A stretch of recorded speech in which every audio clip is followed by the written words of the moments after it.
This is a challenge for my Christian friends, a 2015 faith challenge. Hello everyone, welcome to the new year. I would like to challenge you this year to go deeper in your personal faith. Now, it's been a few months ago that I released a book. It's entitled Shellcrackers. The inspiration for this book came from a powerfully sent dream, and it was followed by a supernatural vision of things to come. I don't know what else to say about that, except personally, I don't think we as Christians may have begun to process about these mysterious scriptural promises from the Lord as they begin to come to fruition. Listen to the words of the prophet Joel in predicting these powerful communications which will one day appear in our world and impact our lives as right before the time of the Lord in the Rapture. Joel chapter 2, 28 through 31 says, "And afterward I will pour out my spirit on all people. Your sons and daughters will prophesy. Your old men will dream dreams, and your young men will see visions. Even on my servants, both men and women, I'll pour out my spirit in those days. I'll show wonders in the heavens, and on earth, blood, fire, and billows of smoke. The sun will be turned to darkness, and the moon to blood, before the coming of the great and dreadful day of the Lord." So let me pause here and ask a couple questions. Question 1, as a Christ follower, how will you respond to a diverse group of our elderly who show up to our churches and claim that they just received a message from God in an incredibly powerful dream, and therefore we as Christians and churches need to stop what we're doing and instantly change our directions?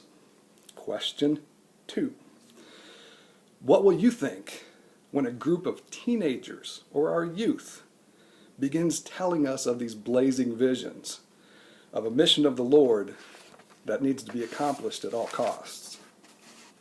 Question 3, when our sons and daughters fulfill these scriptures by prophesying, do we have a balanced scriptural approach which includes the idea of those who will be able to tell us about our future with divine, God-granted, God-given authority? Question 4, can you see our dilemma? We as Christians must either believe that the Bible is false in these regards, or we must be prepared to listen to our God when He fulfills these promises, His promises, when He sends these immense, infinite, powerful, supernatural messages.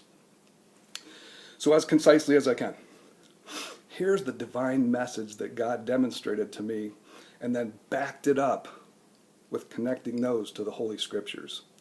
I think you'll see that no one could be this smart, and only God Himself could define and clarify these things.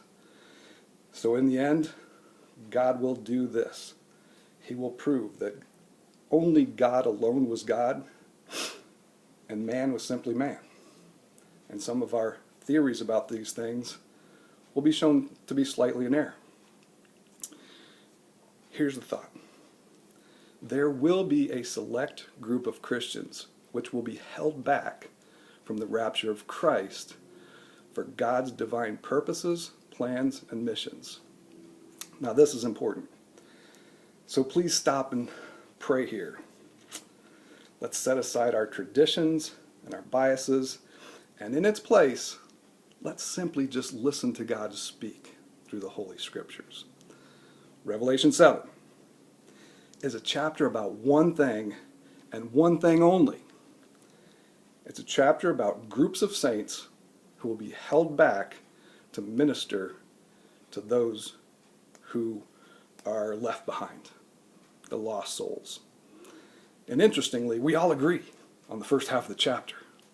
There's 144,000 Jewish saints that are listed in very precise details, that are held back to minister in and around those lost souls around Israel. But they're very precise. 12,000 from this tribe, 12,000, 12,000, 12,000. Very precise. No question about that. Now, the second half of the chapter. Interestingly, John the Revelator gets a little confused. And so there's a conversation that goes back and forth between he and one of the elders. This group of white-robed saints, directly in the middle of the Great Tribulation, shows up in heaven, standing right before the throne of God, and he's confused about who they are. The answer comes out. These are they that came out of the Great Tribulation. The description goes on. They're the ones that came from every nation, every tribe, every language, and every tongue. Do you see? God needs to hold people back, not just for the nation of Israel, but for the entire globe of mankind, to minister to those who are left behind. Some might suggest this, and I've read a lot on these things, but some might suggest that those are the Christians that got saved after the rapture. I have one word for that. Wrong. I can demonstrate that. If we scroll back to Revelation 6, John already saw that group, and he described that group in very precise details. This group was not in white robes. They were hidden under the throne of God. They were killed for their new testimonies, as the scripture tell us. Very clearly, those that got saved after the rapture and now ended up in heaven. This group asked some awkward and naive questions. They press God for why he's not taking revenge. How long will this period of tribulation last? Why are Christians being killed to begin with? They ask some very naive questions.